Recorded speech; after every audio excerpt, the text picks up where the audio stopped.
दोस्तों, क्या हुआ जब अयोध्या में प्रकट हुआ साक्षात पुष्पक विमान। राम मंदिर में काम कर रहे मजदूरों ने जब यह नजारा देखा तो सभी के पैरों तले जमीन खिसक गई। 22 जनवरी प्राण प्रतिष्ठा से पूर्व अयोध्या में इतने बड़े चमत्कार का होना सभी को आश्चर्य में डाल रहा है। कुछ लोगों ने इसके साक्षात दर्शन किए हैं, जिन्होंने अपनी आंखों देखी। जो बताएं उसे सुनकर आपकी भी रोंगटे खड़े हो जाएंगे। आगे बढ़ाने से पहले अगर आप एक सच्चे सनातनी हैं, प्रभु श्री राम को अपना आराध्य मानते हैं, तो इस वीडियो को लाइक करके कमेंट बॉक्स में जय श्री राम जरूर लिखें। दोस्तों, 22 जनवरी 2024 को रामलला अयोध्या के नए भव्य मंदिर में विराजमान होंगे। इस शुभ कार्यक्रम के लिए पूरे देश में निमंत्रण बांटा जा रहा है। शहर से लेकर गांव तक घर घर अक्षत वितरण में बच्चों से लेकर बड़े तक सहयोग कर रहे हैं। यहाँ तक कि महिलाएं भी घर घर जाकर अक्षत और श्री राम की अयोध्या की फोटो वितरण कर रही हैं। अयोध्या में राम मंदिर में भगवान राम लल्ला की प्राण प्रतिष्ठा कार्यक्रम की तैयारियां तेजी से की जा रही हैं।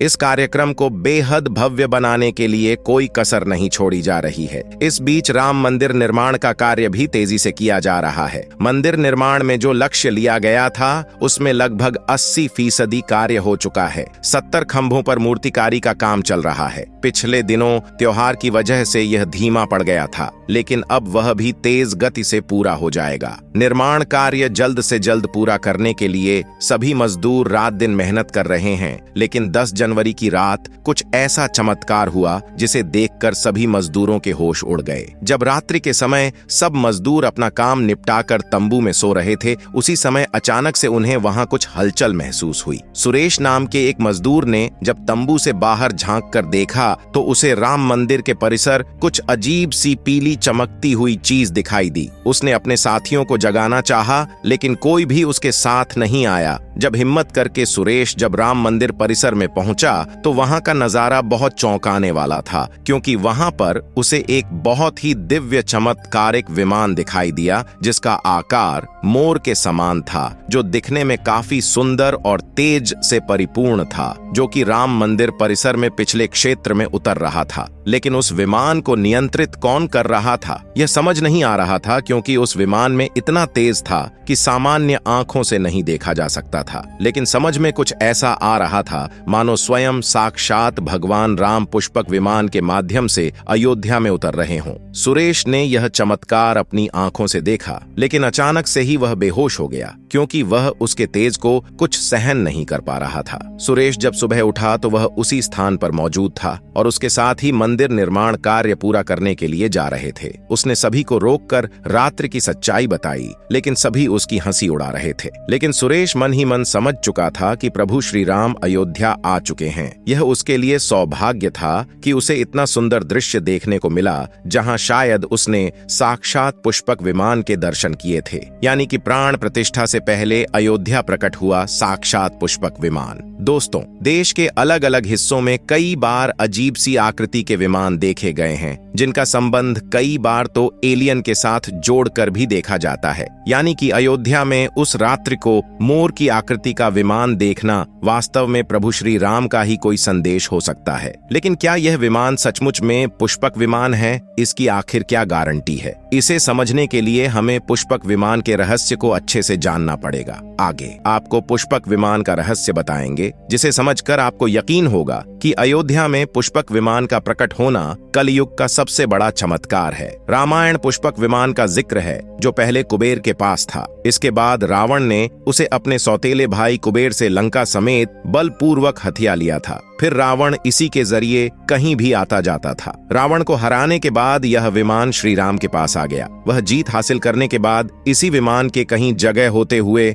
अयोध्या पहुंचे थे। रावण ने इसी के जरिए पंचवटी आश्रम से सीता का हरण किया था और उन्हें उस पर बिठाकर लंका ले गया था। कहा जाता है कि पुष्पक विमान आज के विमान की तरह था। पुष्पक विमान के जरिए रावण हवाई मार्ग से सफर किया करता था। रावण को मौत के घाट उतारने के बाद उसी विमान के जरिए प्रभु श्री राम, माता सीता और लक्ष्मण लंका से अयोध्या लौटे थे। रामायण में जिस तरह से पुष्पक विमान का जिक्र मिलता है, उससे तो यही लगता है कि यह आज के हवाई जहाज की तरह था। लेकिन तकनीक के मामले में मॉडर्न एरोप्लेन से कहीं आगे था। रामायण के सुंदरकांड के 7वें अध्याय में पुष्पक विमान के बारे में जानकारी मिलती है। पुष्पक विमान की आकृति मोर की तरह थी। यह अग्नि और वायु ऊर्जा से उड़ान भरता था। इसकी तकनीक इतनी उत्कृष्ट थी कि इसका आकार छोटा और बड़ा किया जा सकता था। कहा जाता है कि रावण अपनी पूरी सेना को इसकी तकनीक इतनी उत्कृष्ट थी कि इसका आकार छोटा और बड़ा किया जा सकता था। कहा जाता है कि रावण अपनी पूरी सेना को साथ लेकर इस विमान से उड़ान भर सकता था। पुष्पक विमान अपने चालक की इच्छा के अनुसार गति पकड़ता था। यह मन की गति से उड़ान भर सकता था। विमान में बैठने के लिए कई आसन बने थे। पौराणिक कथाओं के मुताबिक युद्ध के बाद भगवान श्री राम ने विमान का पूजन कर यह दिव्य विमान वापस कुबेर को सौंप दिया। कुबेर ने पुष्पक विमान को भेंट स्वरूप प्रभु श्री राम को दे दिया, जिसके बाद इसी पुष्पक विमान से प्रभु श्री राम, माता सीता और लक्ष्मण अयोध्या पहुंचे। अब दोस्तों,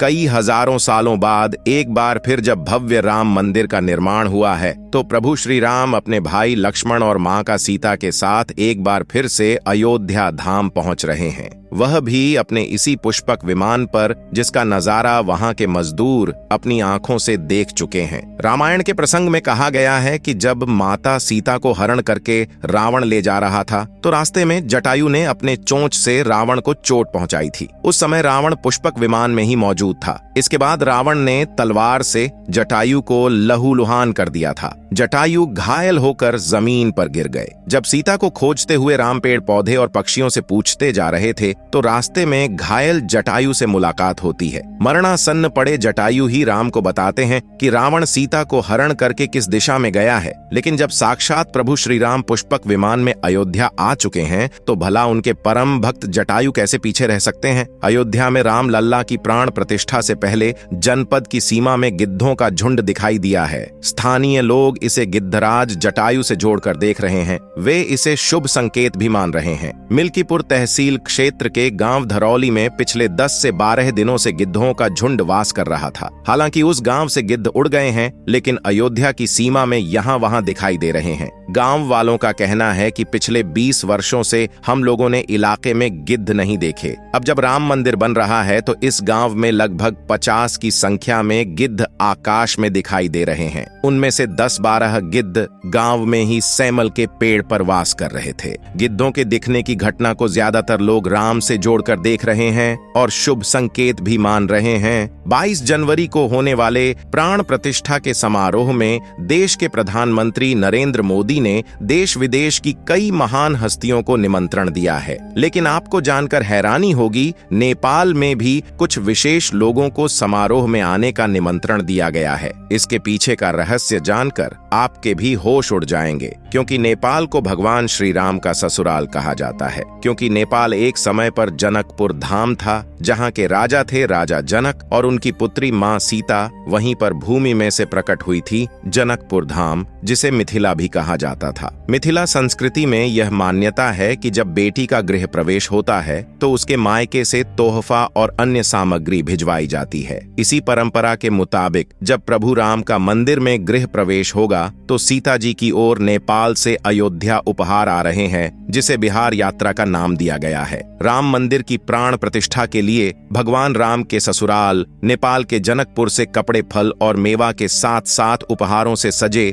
1100 थाल आने वाले हैं। इसमें आभूषण, बर्तन, कपड़े और मिठाइयों के अलावा भार भी आएगा, जिसमें 51 प्रकार की मिठाइयां, दही, मक्खन और चांदी के बर्तन शामिल होंगे। 22 जनवरी को प्राण प्रतिष्ठा समारोह होने वाला है। इसके लिए श्री राम जन्मभूमि तीर्थ क्षेत्र ट्रस्ट की तरफ से भगवान राम की ससुराल नेपाल के कई गणमान्य लोगों को निमंत्रण पत्र भेजे गए हैं। दोस्तों, आज हम राम मंदिर को बनते हुए देख रहे हैं। ये हमारा सौभाग्य है। लेकिन इस भव्य राम मंदिर के बनने में कई हजार कारसेवकों और राम भक्तों का बलिदान छुपा है। उस समय आक्रमणकारियों ने काशी, मथुरा के साथ ही अयोध्या में भी लूटपाट की और पुजारियों की हत्या कर मूर्तियां तोड़ने का क्रम जारी रखा। लेकिन 14वीं सदी तक वे अयोध्या में राम मंदिर को तोड़ने में सफल नहीं हो पाए, क्योंकि हर बार राम मंदिर और अयोध्या की रक्षा करने के लिए आसपास के राजा मदद भेज देते थे। हजारों साधुओं ने भी मंदिर की रक्षा के लिए अपने प्राणों की आहुति दे दी। विभिन्न आक्रमणों को झेलते हुए श्री राम की जन्मभूमि भूमि पर बना भव्य मंदिर 14वीं शताब्दी तक बचा रहा। कहते हैं कि सिकंदर लोदी के शासनकाल के दौरान यहाँ भव्य मंदिर मौजूद था। 14वीं शताब्दी में हिंदुस्तान पर मुगलों का अधिकार हो गया और उसके बाद ही राम जन्मभूमि एवं अयोध्या को नष्ट करने के लिए कई अभियान चलाए गए। 1527 में इस भव्य मंदिर को तोड़ दिया गया और उसकी जगह बाबरी ढांचा खड़ा किया गया। कहते हैं कि मुगल साम्राज्य के संस्थापक बाबर के एक सेनापति ने बिहार अभियान के समय अयोध्या में श्री राम के जन्म स्थान पर स्थित प्राचीन और भव्य मंदिर को तोड़कर एक मस्जिद बनवाई थी। 19 जनवरी 1885 को हिंदू महंत रघुबीर दास ने पहली बार इस मामले को फैजाबाद के न्यायाधीश पंप हरिकिशन के सामने रखा था। इस मामले में कहा गया था कि मस्जिद की जगह पर मंदिर बनवाना चाहिए क्योंकि वह स्थान प्रभु श्री राम का जन्म स्थान है। वर्ष 1947 में भारत सरकार ने मुसलमानों को विवादित स्थल से दूर रहने के आदेश दिए और मस्जिद के मुख्य द्वार पर ताला लगा दिया गया, जबकि हिंदू श्रद्धालुओं को एक अलग जगह से प्रवेश दिया जाता रहा। लेकिन सन 1979 में एक ऐसा चमत्कार हुआ जिसे देखकर मुसलमानों की भी आंखें खुल गईं। यह राम लल्ला का बहुत बड़ा चमत्कार था कि मस्जिद के अंदर से अचानक ही राम लल्ला की मूर्ति प्रकट हो गई। कुछ कट्टरपंथियों का कहना था कि कुछ हिंदू दलों ने रात्रि के समय चुपके से यहाँ पर मूर्तियां रखी हैं। 1940 में भगवान राम की मूर्तियां मस्जिद में पाई गई। मुसलमानों ने इस पर विरोध व्यक्त किया और दोनों पक्षों ने अदालत में मुकदमा दायर कर दिया। सरकार ने इस स्थल को विवादित घोषित करके ताला लगा दिया। 30 अक्टूबर 1990 को हजारों राम भक्तों ने मुख्यमंत्री मुलायम सिंह यादव द्वारा खड़ी की गई अनेक बाधाओं को पार कर अयोध्या में प्रवेश किया और विवादित ढांचे के ऊपर भगवा ध्वज फहरा दिया। लेकिन 2 नवंबर 1990 को मुलायम सिंह यादव ने कार सेवकों पर गोली चलाने का आदेश दिया, जिसमें सैकड़ों राम भक्तों ने अपने जीवन की आहुतियां दी।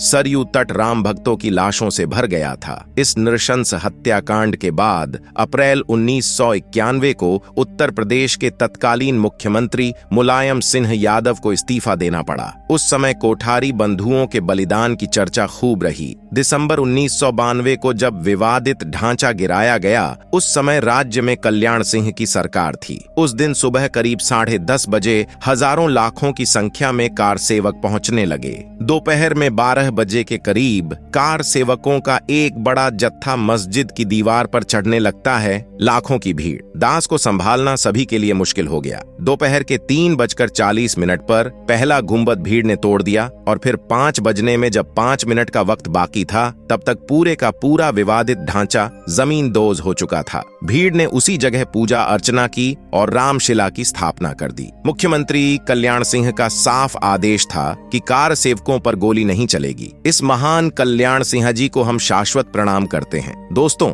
राम मंदिर को बनता हुआ देखना सौभाग्य है, लेकिन जब भी हम इसके पीछे हजारों हिंदुओं का बलिदान देखते हैं तो हमारी आंखें नम हो जाती हैं। इस पूरी वीडियो को देखने के बाद आक्रमणकारियों के लिए आपकी क्या विचार है, इसे कमेंट बॉक्स में जरूर बताइएगा। हमारे महान शहीदों के लिए आपकी श्रद्धांजलि नीचे कमेंट बॉक्स में जरूर दीजिएगा। कोई भी बात अच्छी लगी हो तो लाइक जरूर करें और हमेशा ऐसे सत्य चमत्कारी घटनाएं देखने के लिए हमारे चैनल को सब्सक्राइब करके आप बेल आइकन को प्रेस कर लें। अभी के लिए आप सभी दर्शकों को हर हर महादेव।